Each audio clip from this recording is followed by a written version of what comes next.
आपको तस्वीरें दिखाते हैं। प्रधानमंत्री नरेंद्र मोदी और उनकी टीम यानी उनकी कैबिनेट की पहली बैठक इस वक्त चल रही है। ये तस्वीरें आप देख सकते हैं।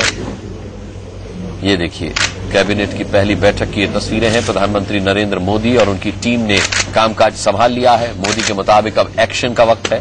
लेकिन क्या मोदी जिन सपनों और जिन आकांक्षाओं के साथ जनता का प्रचंड बहुमत लेकर प्रधानमंत्री बने, टीम मोदी को उन्हीं सपनों, उन्हीं आकांक्षाओं को पूरा करने की आजादी भी मिलेगी? ये सवाल कैबिनेट की तस्वीर साफ होने के बाद से उठे हैं। हम चर्चा करेंगे, एक खास रिपोर्ट आपको दिखाते हैं और इस अहम सवाल का जवाब भी तलाशेंगे कि क्या मोदी की ये कैबिनेट परफेक्ट है? क्या सहयोगी दलों पर भी ठीक से हुई है नमो कृपा?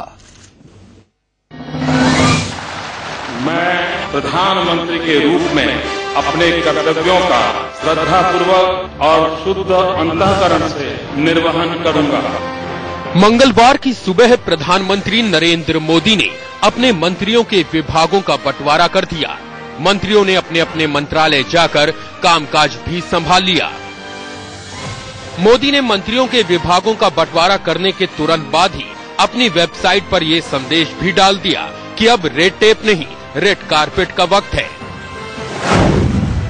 यानी संकेत साफ है कि टीम मोदी पहले ही दिन से एक्शन में आ चुकी है। लेकिन यहीं से बड़ा सवाल भी खड़ा होता है। सवाल ये कि क्या टीम मोदी के बल्लेबाज अपने मन माफिक बैटिंग कर सकेंगे या फिर मोदी ही तय करेंगे कि कौन मंत्री क्या और कैसे काम करेगा? मैं सुषमा स्वराज ईश्वर की शपथ लेती हूँ। मोदी कैबिनेट में सुषमा स्वराज को विदेश मंत्रालय का जिम्मा सौंपा गया है और उमा भारती को जल संसाधन मंत्रालय की जिम्मेदारी दी गई है। जानकारों का मानना है कि सुषमा और उमा दोनों कभी भी मोदी की खींची गई धन मंत्रालय की जिम्मेदारी दी गई है। जानकारों का मानना है कि सुषमा और उमा दोनों कभी भी मोदी की खींची गई लाइन से हटकर कदम उठा सकती हैं। इसीलिए सुषमा के साथ जनरल वीके सिंह को बतौर विदेश राज्य मंत्री बनाकर अटैच किया गया, तो उमा भारती पर पैनी नजरें रखने के लिए संतोष कुमार गंगवार को बतौर जल संसाधन राज्य मंत्री बना दिया गया।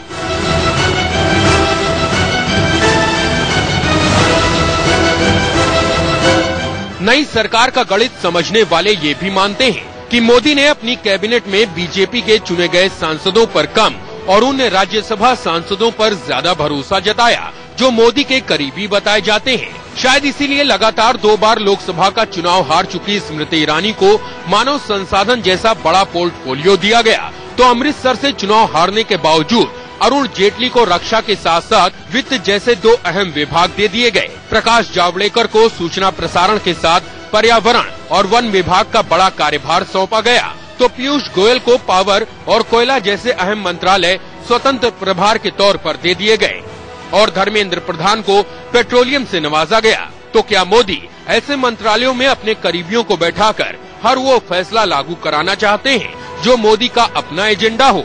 DV Sadananda Gowda, do you swear in the name of God? Modi की कृपा दक्षिण के नेताओं पर कहीं ज्यादा रही। वेंकैया को संसदीय कार्य मंत्री के साथ साथ शहरी विकास की जिम्मेदारी दी गई, तो कर्नाटक के ही सदानंद गौड़ा को रेल मंत्री जैसा बड़ा प्रभार दिया गया। जानकारों का मानना है कि मोदी का भरोसा दक्षिण में इन 2 नेताओं पर इसलिए ज्यादा दिखा क्योंकि राज्यसभा में मुश्किल समय आने पर नरेंद्र मोदी इन दोनों नेताओं की बदौलत ही उड़ीसा में नवीन पटनायक और तमिलनाडु में जयललिता को साध सकते हैं। साफ है हर मंत्री के पीछे कहीं न कहीं मोदी की मंशा ही जाहिर होती है। ऐसे में सवाल फिर वही दिलचस्प है कि क्या मोदी की टीम के खिलाड़ी अपने हिसाब से काम कर पाएंगे? और सवाल ये भी उठता है कि क्या इन समीकरणों को समझने के बाद मोदी अपने लिए परफेक्ट कैबिनेट बनाने में कामयाब रहे? Bureau report, India news. और ये आप देख रहे हैं कि कैबिनेट की पहली बैठक की तस्वीरें इस वक्त स्क्रीन पर आपको दिखाई दे रही हैं। नरेंद्र मोदी कैबिनेट की पहली बैठक इस वक्त चल रही है और ये तस्वीरें जिसमें सभी मंत्री मौजूद हैं। प्रदीप जी, आप इन तस्वीरों पर कोई टिप्पणी कर रहे थे? नहीं, मतलब बाकी किसी ने देखी हो, मैंने कैबिनेट रूम की पहली बार तस्वीर देखी है। टीवी पर अभी तक जो है कैबिनेट की बैठक की खबरें आती हैं, लोगों के कैबिनेट की बैठक में जाते हुए मंत्रियों की तस्वीरें आती हैं, लेकिन कैबिनेट रूम कैसा है ये मतलब कम से कम मैंने तो पहली बार देखा है। पहले दिखाया गया, हो सकता है मेरी नजर में न आया हो, लेकिन मुझे पहली बार दिखा है।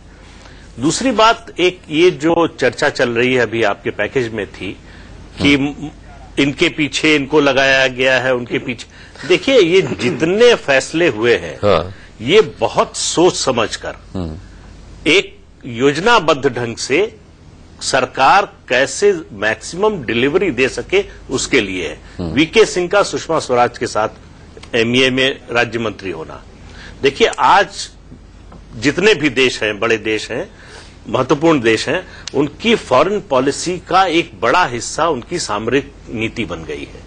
ऐसे में सामरिक जो पक्ष है वो वीके सिंह से बेहतर शायद इस सरकार में और कोई ना बता सके, उसके लिए उनको वहां लगाया गया है।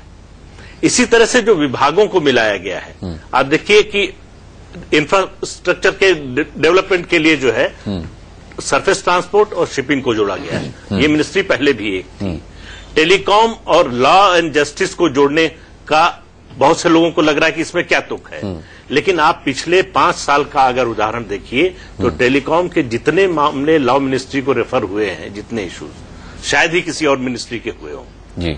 तो एक ही आदमी दोनों जगह उसको तय करना है, तो कोई कॉन्फ्लिक्ट नहीं है कि पता चला फाइल यहां से वहां जा रही है, उन्होंने प्रपोजल भेजा, उन्होंने रिजेक्ट कर दिया। उमा भारती के बारे में आपने नहीं कहा? उमा भारती यहां अभी लोकसभा का चुनाव लड़ने से पहले लगभग 1.5-2 साल से वो जो है गंगा के शुद्धिकरण के लिए उस एक अभियान चला रही थी।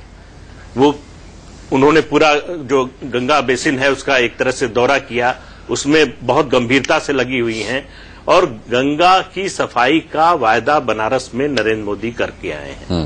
तो वो योजना उनके दिल के बहुत करीब है। और संतोष गंगवार और उमा भारती दोनों कंपैटिबल होंगे, दोनों को काम करने में दिक्कत नहीं होगी। देखिए उमा भारती के साथ कोई अगर ऐसा व्यक्ति दे दें जिसके साथ उनकी न चले तो रोज झगड़ा होगा। तो इन बातों का भी ध्यान रखा गया है कि किसके साथ कौन बेहतर ढंग से काम कर सकता है। मेरा मानना है कि सारा जोर जो है इस कैबिनेट फॉर्मेशन में है वो है डिलीवरी पर। कैसे बेहतर से बेहतर डिलीवरी हो, गवर्नेंस पर सबका ध्यान रहे, ये मूल मंत्र है इस कैबिनेट फॉर्मेशन का मेरे हिसाब से। ठीक है प्रभु, ये कैबिनेट किस तरीके से विकास के कार्यों को आगे बढ़ाए ये मानते हैं प्रदीप सिंह, कहते हैं कि ये एक परफेक्ट कैबिनेट है। आपको क्या लगता है?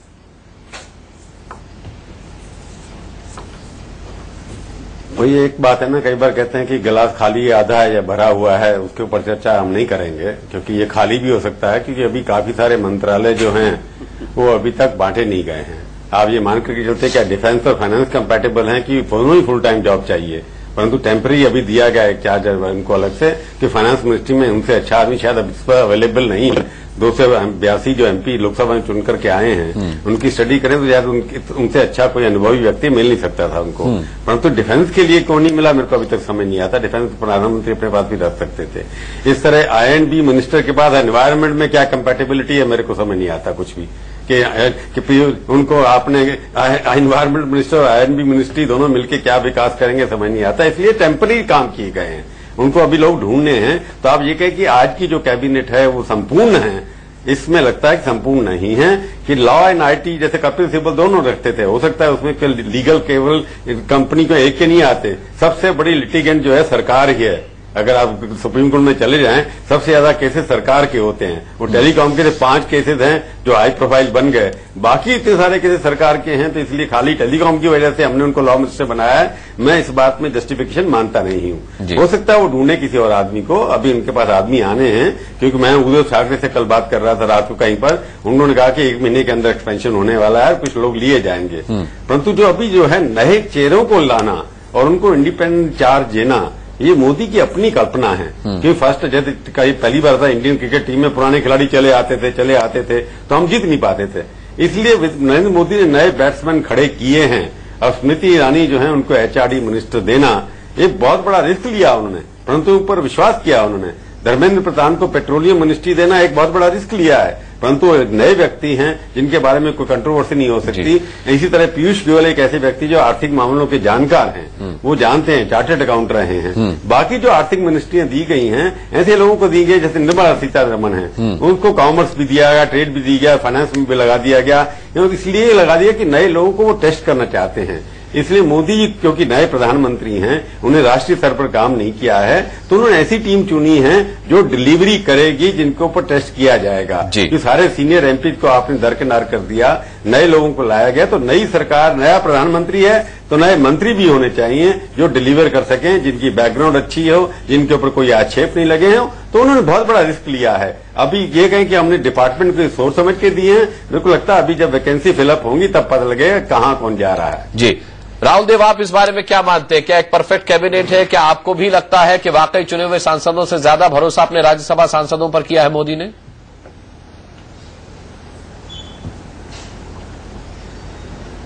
नहीं, पहली बात तो ये परफेक्शन की खोज ही मैं थोड़ी इम्परफेक्ट मानता हूं। ये खोज इसकी जरूरत नहीं है। और ये मैं प्रभु से सहमत हूं, ये अपूर्ण कैबिनेट है। अभी इसमें कई बड़े गैप हैं, कई खाली जगह हैं और हमें निश्चित ये पक्का ही है कि महीने 2 महीने के भीतर इन खाली जगहों को वो भरेंगे, क्योंकि भरना होगा। इसमें न केवल कई मंत्रालयों में जो एक व्यक्ति को 2-2, 3-3 मंत्रालय दिए गए, उनमें आपस में कोई संबंध और सीधा सामंजस्य नहीं है और लगता है कि कोई और नहीं था इसलिए फिलहाल दे दिया गया है, तो एक अस्थायीपन उसमें दिखता है। दूसरी चीज, इसमें कई प्रदेश, बड़े प्रदेश जहां से जिनकी चर्चा हो चुकी है, वो पूरी तरह से नदारत है। उनका प्रतिनिधित्व लगभग शून्य है या बहुत कम है, नाकाफी है। गुजरात, राजस्थान, हिमाचल, उत्तराखंड। तो एक वर्गीय और क्षेत्रीय संतुलन और प्रतिनिधित्व हर कैबिनेट में उसकी जरूरत भी होती है और वो सकारण होती है, वो बेवजह नहीं होती। तो ये इन जगहों को भरना भी बाकी है।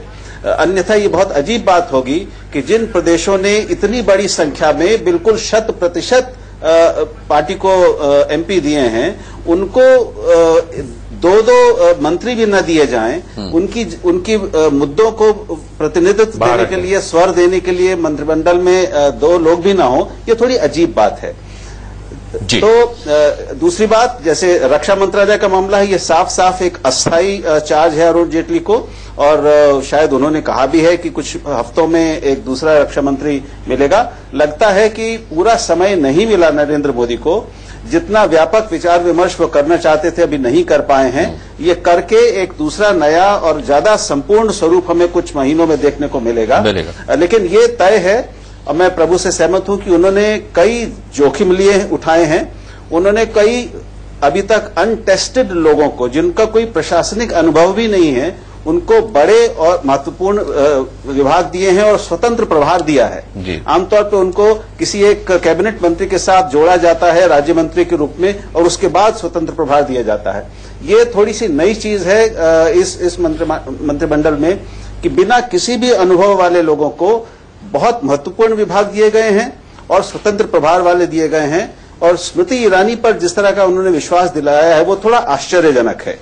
वो भी मानव संसाधन विकास मंत्रालय जैसा भारी भरकम महत्वपूर्ण विभाग, जिसके बहुत व्यापक है, वो देखना होगा। उन्होंने सोच समझ के फैसला किया होगा, ये हम आशा करते हैं। लेकिन थोड़ा सा वो उसमें आश्चर्य लगा मुझे। आश्चर्य लगा। रामकृपाल जी, आपको भी आश्चर्य हुआ? बिल्कुल नहीं। देखिए, 2 बार लोकसभा चुनाव हार चुकी है। नहीं, मैं आपको एक बात कह रहा हूं, अरुण जेटली भी इस बार हार गए, उनको भी महत्वपूर्ण मंत्रालय दे दिया। मुख्य रूप से मैं एक बात कह रहा हूं कि मोदी को लोगों ने मोदी के नाम पे वोट दिया है, और मोदी को इसलिए वोट दिया है कि मोदी परंपराओं को निभाने की परंपरा तोड़ने वाले हैं। मोदी ने बहुत सारे प्रयोग किए हैं पार्टी लाइन में, जिस तरह से प्रधानमंत्री को उम्मीदवार बने और जो हुआ, कुछ भी अगर देखिए, सब लोग बहुत वाच कर रहे हैं आज सवेरे से ही। जिस दिन लगेगा कि आप परफॉर्म नहीं कर पा रहे हैं, उस दिन इस पर नहीं जाएंगे कि आपने प्रतिनिधित्व दिया कि नहीं दिया। मोदी से ही नाराजगी होगी, उनके मंत्रियों से नहीं होगी। आप जान लें, उसकी जवाबदेही सिर्फ मोदी पर होगी। इसलिए मैं समझता हूं कि जैसा आपने अभी, आपके संवाददाता ने भी कहा था कि एक टीम है, क्रिकेट टीम है, अभी मैच शुरू हुआ है। अगर वो गलत टीम है तो मैच खत्म होने के बाद कहिएगा। जो भी, अभी तो मैच शुरू हो रहा है, और मोदी, चाहे वो एक, मैं मानता हूं कि राष्ट्रीय स्तर पर नहीं रहे हैं, लेकिन एक क्षेत्रीय स्तर पर ही हर चीज प्रयोगशाला में की जाती है। कोई प्रोडक्ट बनता है तो प्रयोगशाला में ही उसका परीक्षण होता है, चाहे कितना आकार में बड़ा हो या छोटा हो। मोदी ने गुजरात में जो कुछ किया था, उसके चलते इस पूरे देश ने उनको मैंडेट दिया है कि आदमी है जो राष्ट्रीय स्तर पर करेगा।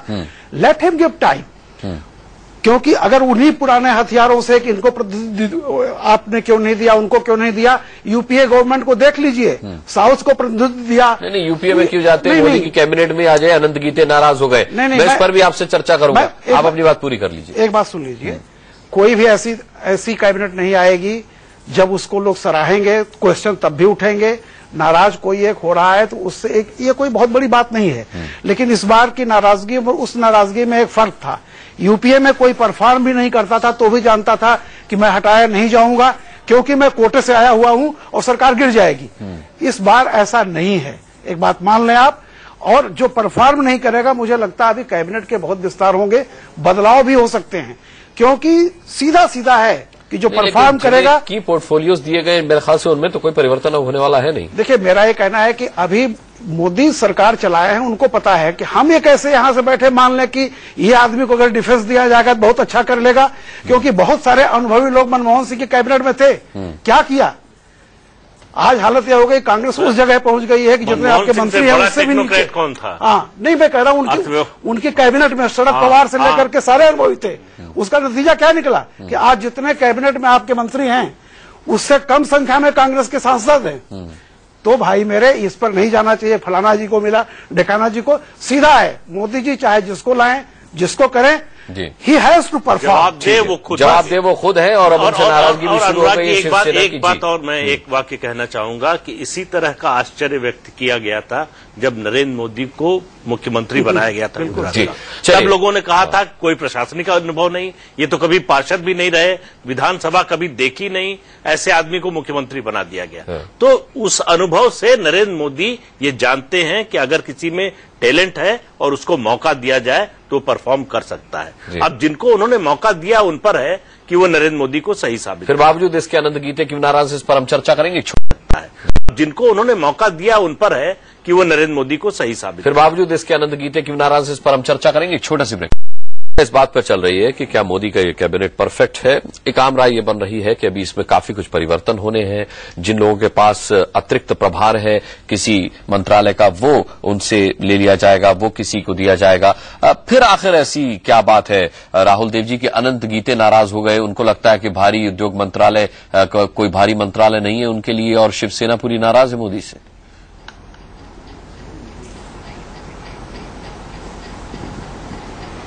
जी हाँ, देखिए, मंत्रिमंडल गठन से पहले ही शिवसेना ने ये जाहिर कर दिया था कि उसकी इच्छा है, उसके हिसाब से उसको ज्यादा मंत्रिमंडल में जगह मिलनी चाहिए, 2 कैबिनेट मंत्रालय मिलने चाहिए, कुछ और राज्य मंत्री मिलने चाहिए। तो एक तो संख्या को लेकर वो नाराज हैं, लेकिन दिख रहा है कि बाकी सहयोगी पार्टियों को भी, जिन्होंने काफी बड़ी संख्या में सीटें जीती, उनको भी कम ही मंत्रिमंडल में जगह मिली है। दूसरे बहुत महत्वपूर्ण भी वो नहीं है विभाग उनका, ये भी सही है।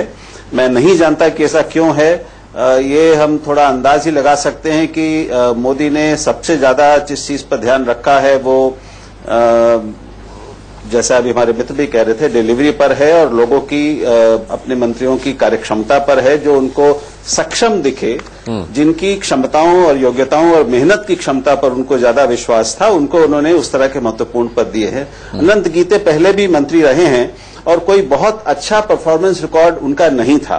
तो अगर वो शिवसेना की ओर से भेजे गए थे कि सबसे पहले इनको वहां पर लिया जाए, उनको अगर उनको शिवसेना ने रिकमेंड किया था, तो एक तरह से अपना आकलन उनकी क्षमताओं का हो सकता है कि मोदी ने ये दिया हो। जी।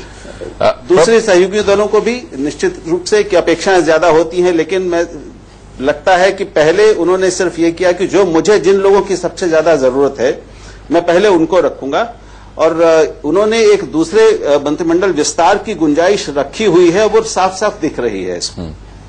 जी प्रभु, आप क्या कहेंगे इस नाराजगी पर?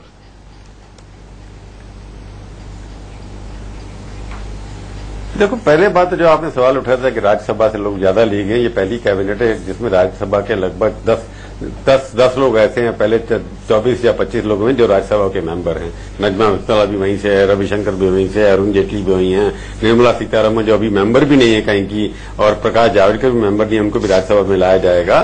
तो राज्यसभा के लोगों के ऊपर इसलिए दिया कि ये लोग इलेक्शन के दौरान, मैं एक चीज देख रहा हूं, जिन्होंने इलेक्शन के दौरान बहुत काम किया है, चाहे वो मीडिया के माध्यम से किया हो, चाहे फील्ड में किया हो, जैसे अशोक प्रधान ने, ये प्रधान साहब ने बिहार के अंदर किया, उनको वहां पर इंपॉर्टेंट पोर्टफोलियो दिए गए हैं। परंतु सवाल ये है कि एलआई को क्या देंगे। शिवसेना के पास भी जब अटल बिहारी गवर्नमेंट थी तब उस वक्त मनोहर जोशी के पास भी हैवी इंडस्ट्री डिपार्टमेंट था, इस बार भी वही लगभग डिपार्टमेंट दिया गया है। एनवायरमेंट मिनिस्टर अभी भी महाराष्ट्र के, मतलब जो हमारे आईएनबी मिनिस्टर बने हैं उनके पास रखा गया है।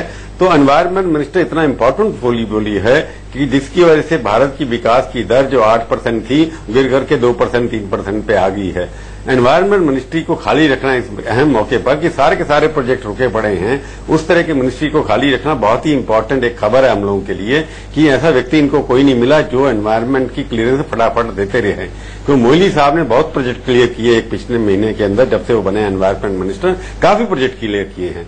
तो ये जो कैबिनेट बनी है, मैं अभी भी कहूंगा कि कुछ उसमें ज्यादातर लोग ऐसे हैं जो लॉयल्टी है, एक दूसरे यंग हैं, नए फेस हैं, जिनको मोदी साहब के जिनके ऊपर विश्वास है कि उनकी कैबिनेट बनाई गई है। उन्होंने पुराने लोगों को पीछे कर दिया, राज्यसभा के लोग जरूर लिए हैं उन्होंने सबसे ज्यादा। इतने राज्यसभा के लोग शायद मनमोहन सिंह कैबिनेट में नहीं थे इतने इंपॉर्टेंट पोर्टफोलियो के ऊपर, इसमें कुछ ज्यादा दिखाई दे रहा है। मैंने भी कंपैरिजन नहीं किया है, परंतु एम्फेसिस यही है कि नए चेहरे को लाना। जब नया चेहरा एक प्रधानमंत्री आ सकता है तो उसके मंत्रिमंडल के अंदर सारे लगभग सब ज्यादा से ज्यादा लोग नए लोग आने चाहिए। ये जो कैबिनेट एक चीज और प्रभु, जो आप कह रहे कि मिले नहीं, अब ढूंढना तो इन्हीं में से है। ये ज्यादा कहना ठीक होगा मिले नहीं है, ये कहना ज्यादा ठीक होगा कि समय नहीं मिला अभी?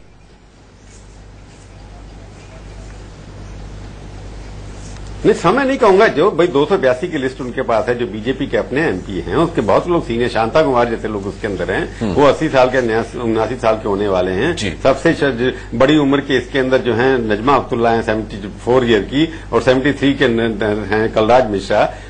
उसके अंदर ओल्ड का कोई फर्क नहीं, वो रखे गए हैं। परंतु ऐसा लेकर के चले कि एमपी नहीं है, काफी एक्सपीरियंस एमपी इसके अंदर हैं, 3 बार जीत करके आए हैं। और जैसे अनंत कुमार है 7वीं बार जीत के आया है, उसके बाद एक अनइम्पोर्टेंट। तो चले देखते हैं कि आगे किस तरीके से मोदी अपने मंत्रिमंडल का विस्तार करेंगे, और जो पोर्टफोलियो छूट गए हैं या जिनके अतिरिक्त प्रभार किसी को दे दिए गए हैं, उनका डिस्ट्रीब्यूशन वो कैसे करते हैं। बहुत बहुत धन्यवाद करना चाहेंगे अपने सभी मेहमानों का। हम एक छोटा सा ब्रेक ले रहे हैं, ब्रेक के बाद फौरन वापस लौट